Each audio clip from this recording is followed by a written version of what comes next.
এটাকে বলে ভৈরবী সাধনা। আপনি শ্যামা রহস্যমে ৩য় অধ্যায়ের ৩য় পটলে পাবেন।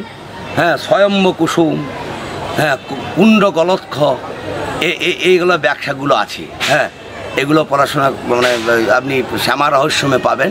এগুলোর ব্যাখ্যা, এইগুলো রহস্য ভেদ করতে হয়। না, অনেক সময় দেখা গেছেন যে এরকম বড় বড় যারা তান্ত্রিক তারা কিন্তু তাদের বিবাহিত স্ত্রী থাকলেও তারা কিন্তু আলাদা করে ভৈরবী রাখতেন সাধনার উদ্দেশ্যে। কিন্তু ঘটনা হচ্ছে ভৈরবী তো তার স্ত্রীটা তার ভৈরবী। মনসুবা মোড়ে নেমে একটা অটো ধরে এগিয়ে চললাম তারাপীঠের উদ্দেশ্যে। দুপাশে দৃশ্য অবলোকন করতে করতে দ্বারকা নদী পেরিয়ে একসময় পৌঁছে গেলাম তারা মা সরণীতে। প্রিয় দর্শক বন্ধুরা, হ্যালো ইন্ডিয়া বাংলা চ্যানেলে আপনাদের সবাইকে স্বাগত। আজকে আমি এসেছি তারাপীঠে। মন্দিরের দিকে সোজা রাস্তায় না গিয়ে ডান দিকে দ্বারকা নদীর পার ঘেঁষে শ্মশান যাওয়ার রাস্তাটি ধরলাম। কিছুক্ষণ বাদেই পৌঁছে গেলাম শ্মশানের কাছে। এদিকে সাধুদের জন্য সারিবদ্ধভাবে কয়েকটি ঘর আছে। জায়গাটি বেশ অপরিচ্ছন্ন। একজন সাধু তখন স্নান পর্ব সারছিলেন।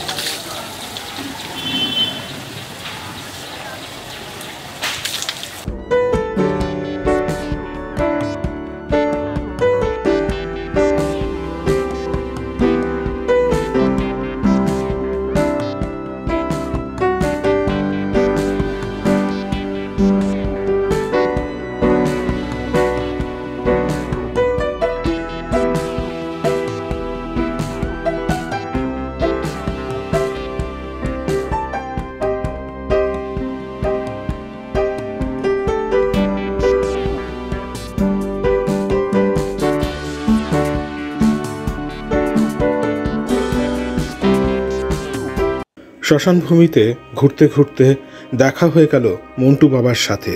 মুখার্জি মন্টু বাবা বলেও তিনি সবার কাছে পরিচিত। মাঝবয়সী এই সাধু প্রায় 19 বছর ধরে তারাপীঠে রয়েছেন। আজ আপনার কি মেনু করছেন, কি খাবার খাবেন? ওই যে ডালের বড়া,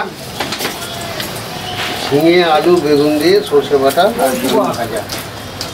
আচ্ছা, ডালের বড়া বলছেন মানে মুসুর ডালের বড়া? না না, তাহলে তেওড়ার ডাল।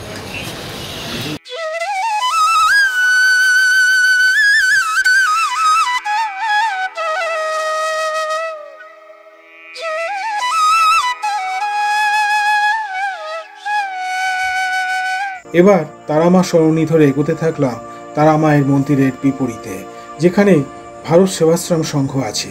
এখানেই মূল প্রবেশদ্বার দিয়ে ভিতরে প্রবেশ করে একটু এগিয়ে গেলে ডান দিকে চোখে পড়বে 1 নম্বর ঘরটি। আর এই ঘরেই থাকেন তান্ত্রিক উৎপল ভট্টাচার্য। সাক্ষাতে তিনি আমাকে বসতে বললেন। কিছুক্ষণ বাদে ধর্মের দু একটা গুরুত্বপূর্ণ বিষয় নিয়ে তিনি তার ব্যাখ্যা দিলেন। সদা হাস্যময় তান্ত্রিক উৎপল ভট্টাচার্য সমগ্র তারাপীঠ এলাকায় শুধু একজন তান্ত্রিক সাধু নয়, একজন শাস্ত্রজ্ঞ বা পণ্ডিত ব্যক্তি হিসাবেও সবার কাছে পরিচিত।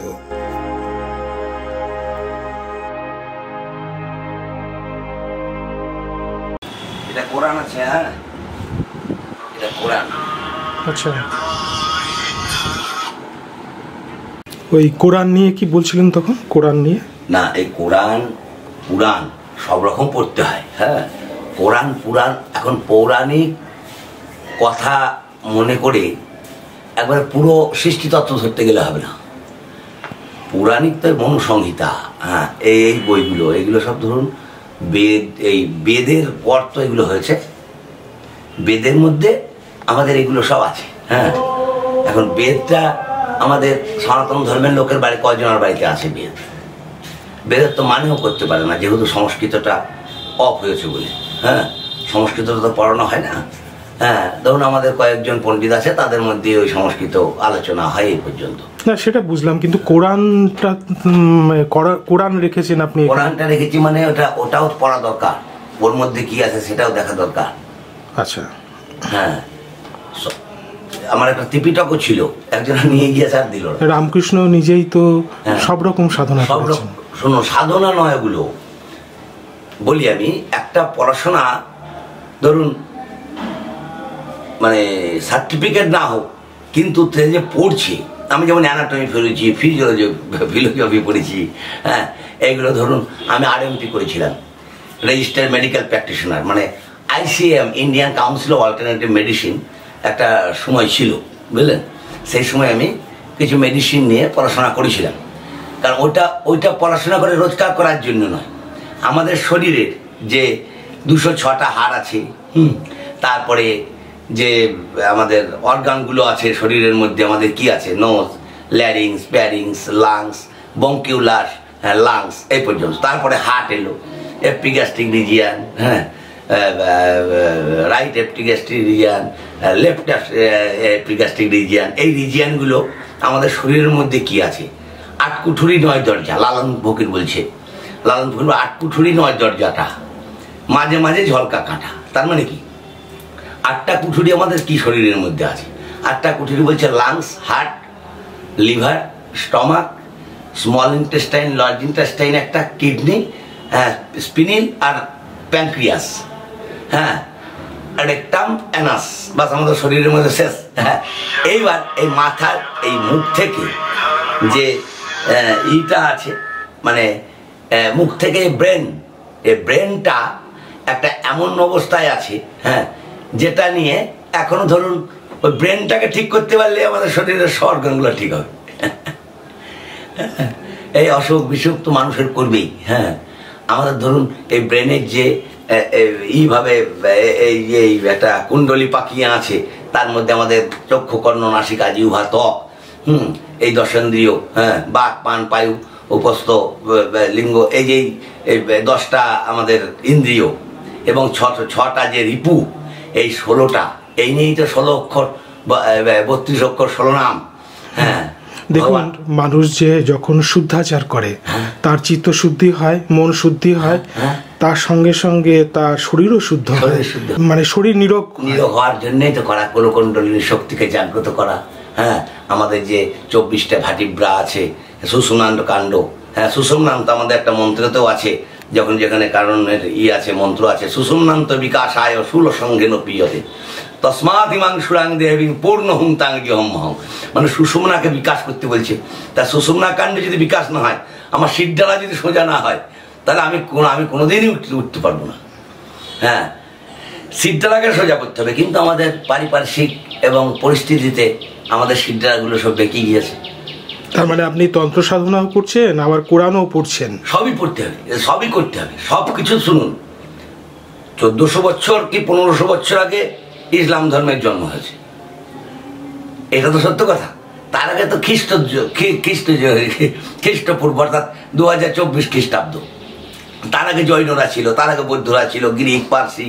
হ্যাঁ, কিন্তু ভগবান শ্রীকৃষ্ণ এই গীতায় বলছে, হ্যাঁ, এরকম পকেটে সর্বদাই থাকে। হ্যাঁ, এই গীতাটা থাকে সর্বদাই। কেন বলছে? সর্বধর্মান পরিত্যাজ্য মামেকং শরণং ভজ অহং তা সর্বপাপেভ্যো মোক্ষয়িষ্যামি মা শুচি। মানে 5236 বছর আগে এই কথাটা বলেছেন অর্জুনকে। তখন তাহলে এখনকার লোকেরা যদি মনে করে যে তাহলে ইসলামরা কি ইসলাম ধর্ম করবে না, বা এই খ্রিস্টানরা কি খ্রিস্ট ধর্ম করবে না, সবাই সব ধর্ম করবে। যে সময় ভগবান শ্রীকৃষ্ণ এই কথাটা বলেছেন, তখন এগুলোর জন্মই হয়নি। এই যে গীতাতে 18টা আপনার অধ্যায়, তো আমাদের শরীরেও কি 18টা মানে চক্র আছে? অবশ্যই, হ্যাঁ, 18টা চক্র আছে। ওইটা একটা মানে একটা শ্লোক আছে। হ্যাঁ, কি করে আমাদের 18টা চক্র কি করে হলো, কোথায় কি আছে, হ্যাঁ, ওটা হয়তো আমি কোনোদিন বলে দেবো। হ্যাঁ, আমি এখন ভুলে গেছি। 18টা চক্র তো অবশ্যই আছে। হ্যাঁ, দেখবেন ইতে ওই পুরীর যে সিঁড়ি আছে, আপনি গুনেছেন কেন জানেন? 18 পাঁইচা, ওরা 22 পাঁইচা বলে, কিন্তু 18 পাঁইচা যতদূর সম্ভব। হ্যাঁ, সব কিছু 18টা। আবার 108টা। তাহলে সেখানে একটা জিরো বসে গেল, শূন্য বসে গেল। তার মানে কি, ওই 18 থেকে শূন্য বসে গেল শালিগ্রাম, ভগবান বিষ্ণু। এক অহম, দ্বিতীয় নাস্তি, ন ভূত ন ভবিষ্যতি। ভগবান বিষ্ণু ছাড়া, হ্যাঁ, এরা হচ্ছে পৃথিবীর প্রকারভেদ, যত দেব দেবতা আছে, হ্যাঁ, সব প্রকার ওনারই সব দায়িকা শক্তি। যেমন ধরুন একটা বিষ্ণুর জ্যোতি থেকেই তো বিষ্ণু সারা সংসার সৃষ্টি হয়েছে। বিশ্বের প্রতিটা অনুপরমাণুতে উনি আছেন। এই আমরা যে কথা বলছি, এখানেও উনি আছেন, এই জানলাতেও আছেন, দরজার সাথে দেখেছেন আপনি হিরণ্যকশিপুকে বধ করার সময় প্রহ্লাদ করেছিলেন, মানে বলেছিলেন এখানে থামে তোমার ভগবান বিষ্ণু আছে নরসিংহ রূপ ধারণ করে হিরণ্যকশিপু বধ করেছিলেন, এটা সত্যযুগের কথা। হ্যাঁ, আবার এই বৈষ্ণব ধর্ম, বৈষ্ণব কারা কারা বৈষ্ণব ধর্ম কি করলেন, মানে বলছে স্বয়ম্ভু নারদ শম্ভু কুমারং কপিল মনু প্রহ্লাদ জনক ভীষ্ম বলির সুখ বহিবয়ম, মানে 12 জন বৈষ্ণব এটাকে স্বীকৃতি দিয়েছিলেন বিষ্ণুর মানে বৈষ্ণব ধর্মটাকে। বৈষ্ণব ধর্ম চৈতন্যদেব করেছিলেন, বৈষ্ণব ধর্ম আন্দোলন করেছিলেন, উনি প্রবর্তক বৈষ্ণব ধর্মে, উনি আন্দোলন করেছিলেন, আন্দোলন করে স্ত্রী শিক্ষাটাকে নিয়ে এসছেন এবং এই নামটাকে বিতরণ করেছেন। হরে কৃষ্ণ কৃষ্ণ কৃষ্ণ হরে হরে, হরে রাম রাম রাম হরে হরে। হ্যাঁ, এই যে 16টা 32 এইটাই হচ্ছে ভগবান বিষ্ণুর মানে কি বলবো, কৃষ্ণের মতো হ, রামের মতো হ, আপনি যেভাবে নেবেন ওগুলোকে, মানে একটা হোমিওপ্যাথি ওষুধ যেমন 108 রকমের কাজ করে, সেরকম আপনাকে এইগুলোর ভিতরে ঢুকে কাজ করতে হবে। তান্ত্রিক আচার্য উৎপল ভট্টাচার্যের সাথে এবার আমি বামদেব মন্দিরের সামনে। তো এই পশু বলি নিয়ে কিছু মানুষের মত হচ্ছে যে না এটা ঠিক নয়, আবার কিছু মানুষ বলেন যে না এটা ঠিক আছে, পশু বলি স্বাস্থ্যসম্মত। তো এই বিষয়টা নিয়ে একটুখানি যে দ্বন্দ্ব আছে সে বিষয়ে আপনার কি মত, আপনি বলুন। দ্বন্দ্ব মেটানোর ক্ষমতা আমার নাই, কিন্তু ধরুন একটা বিরাট সনাতন ধর্ম, একটা ধর্মের ব্যক্তি এক এক রকম বলবে, কিন্তু পশু বলিদানের যে একটা বিধান আছে, হ্যাঁ হ্যাঁ এইটা সত্য কথা। যেমন মনুসংহিতায় আছে পশু বলিদানের, ধরুন একটা ব্যক্তি এক এক রকমের, 140 কোটি লোক আমাদের ভারতবর্ষে এবং পৃথিবীতে সব জায়গায় পশু বলিদানের বিধানটা চিরকালই আছে। হ্যাঁ, এবার ধরুন কেউ মানে কেউ মানে না, হ্যাঁ, কিন্তু আমরা এখনো পর্যন্ত মানছি, হয়তো জন্মান্তরভাবে মানতেও হতে পারে আমাদেরকে। এটা অবৈধ কিছু নয়, যদি অবৈধ হতো তাহলে ওই মনুসংহিতা, হ্যাঁ, তারপরে রসময় তত্ত্বমঞ্জরি, এসব নানান রকম যেগুলো আমরা তো ধরুন পড়াশোনা করে যাই করেছি, তাই পড়াশোনা করে, হ্যাঁ, আমরা পড়াশোনা ছাড়া তো আর হয়নি, আমরা সেগুলো প্রমাণ দিতে পারবো, বই ছাড়া কিছু আমি করতে পারবো। পশু বলিদানের বিধান অবশ্যই আছে এবং প্রমাদজনক নয়। যেমন ধরুন আমরা অন্ন খাচ্ছি, মানুষের আমরা অন্নগত প্রাণ, আবার অন্য জায়গার লোক রুটি খায়, আবার কেউ কোনো জায়গার লোক অন্য জিনিস খান। হ্যাঁ, এবার প্রমাদজনক মানে প্রমোদ করার জন্য বলিদান নয়, বলিদান হচ্ছে একটা নৈবেদ্য স্বরূপ। পঞ্চমকার সাধনায় যে যেমন গণপতিকে আপনি কি দেবেন, মোদক অর্থাৎ লাড্ডু, এই মোদক জাতীয় জিনিস, তেমনি মহাদেব শিবের বেলপাতা, হ্যাঁ, তেমনি দেবী চণ্ডিকা, হ্যাঁ, এই বলিদানের ওপরে মানে মাংস মানে কি বলবো, বলিদানের ওপরে তার একটা মানে প্রমোদব্যঞ্জক ব্যাপার আছে। হ্যাঁ, তার ওই নৈবেদ্যটা ওর মধ্যে দিয়ে হয়, তাতে কোনো পাপ হয় না। মনুসংহিতা থেকে আরম্ভ করে অনেক শাস্ত্রই আছে।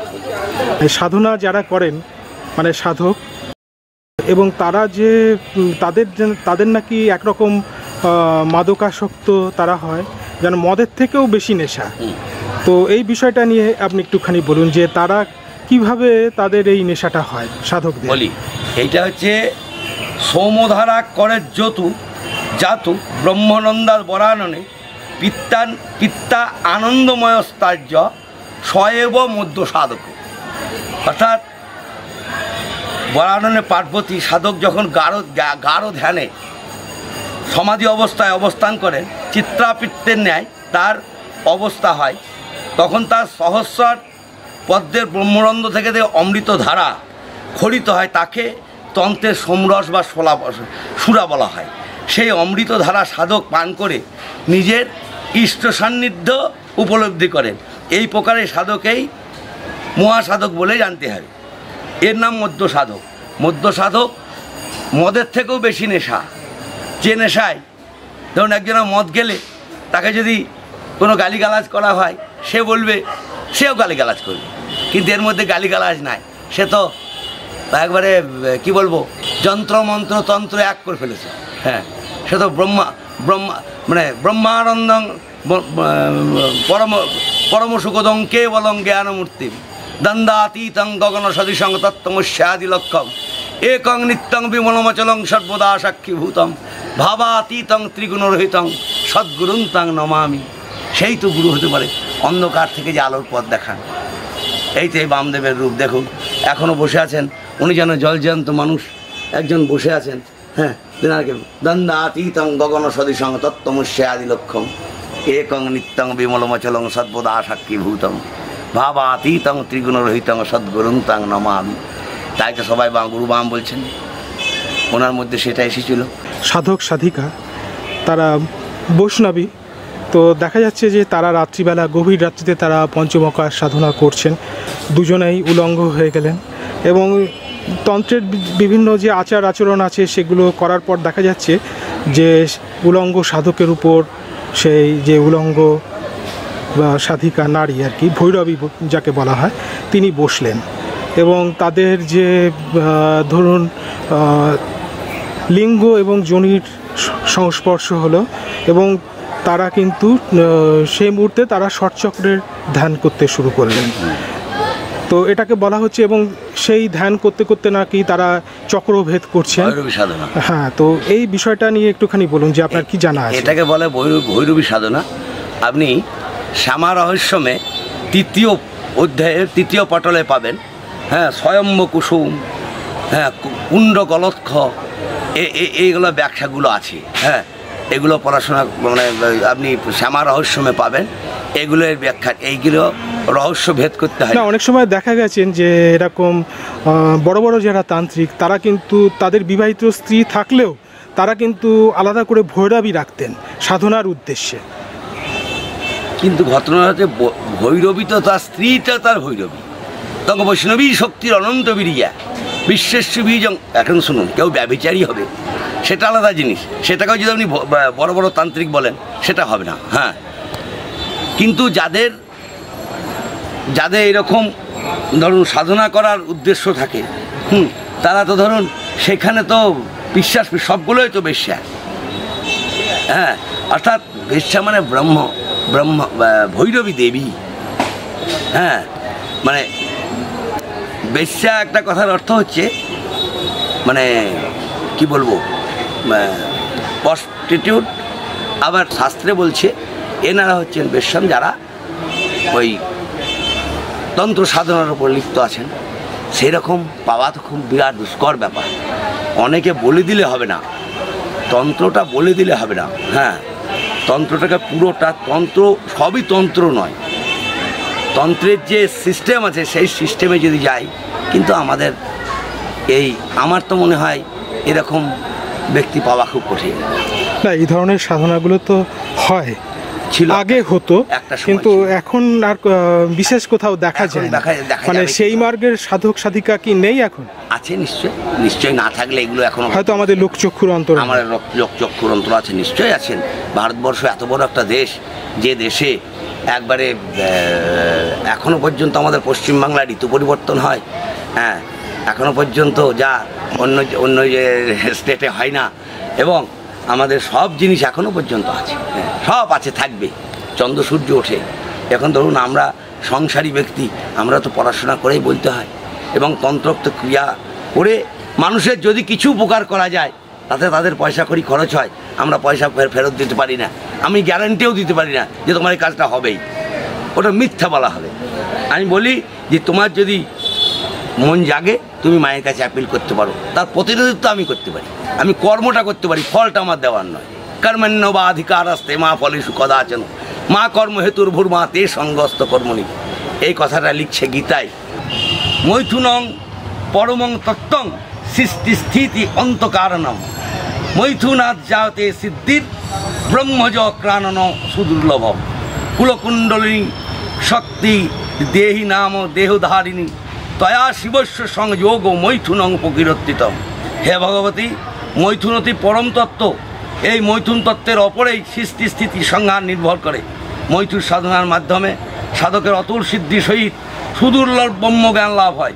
সেই মৈথুন কীরকম? প্রত্যেক মানুষের আধার পদ্মস্থিত কুলকুণ্ডলিনী শক্তিকে সহস্রার পদ্মের পরম শিবের সঙ্গে মিলন ঘটাতে হয়। সেই সাধক ও কুণ্ডলিনী শক্তিকে ষটচক্র ভেদ করিয়ে পরম শিবের সঙ্গে মিলন করাতে সক্ষম হন, তাকেই মৈথুন সাধক বলে যেন। আর ইহাই মৈথুন সাধক। স্থূল মৈথুনে যেমন আলিঙ্গন, চুম্বন, শীতকার, অনুলেপ, রমণ, রেতোৎসর্গ এই 6টি অঙ্গ আছে, তেমনি শুষ্ক মৈথুনে সেই 6টি বিভাগ আছে। আলিঙ্গং ভবেত ন্যাসৎ, চুম্বনং ধ্যান ঐশিতম, আবাহনং শীতকারস্যাৎ নৈবেদ্যং নুনিপনম, জপনং রমণং পোক্তং রেত পাতাশ্চ দক্ষিণা, তথৈব তয়তা গোপ্যং প্রম প্রাণাধিকে প্রিয়। এ আমার প্রাণাধিক প্রিয় দেবী। যোগ ক্রিয়া দা মাতৃকাদি ইত্যাদি ও তত্ত্বাদি ন্যাসের নাম হলো আলিঙ্গন, ইষ্ট ধ্যানের নাম হলো চুম্বন, ইষ্ট আবাহনের নাম হলো শীতকার, ইষ্টের উদ্দেশ্যে নিবেদিত নৈবেদ্য হলো অনুলেপন, জপ হলো রমণের নামান্তর, দক্ষিণাদান হলো রেত পাতের নামান্তর। এই গুজ্জাতি গুজ্জক তত্ত্ব তুমি সর্বদা গোপন করে রেখে দিও। দেবীকে মহাদেব শিব বলছেন। দর্শক বন্ধুরা, আপনারাও তারাপীঠে এলে তান্ত্রিকাচার্য উৎপল ভট্টাচার্যের সাথে সাক্ষাৎ করতে পারেন। তার মোবাইল নাম্বার দিয়ে দিলাম এই প্রতিবেদনের শেষ অংশে, প্রয়োজনে তাকে ফোন করে নিতে পারেন।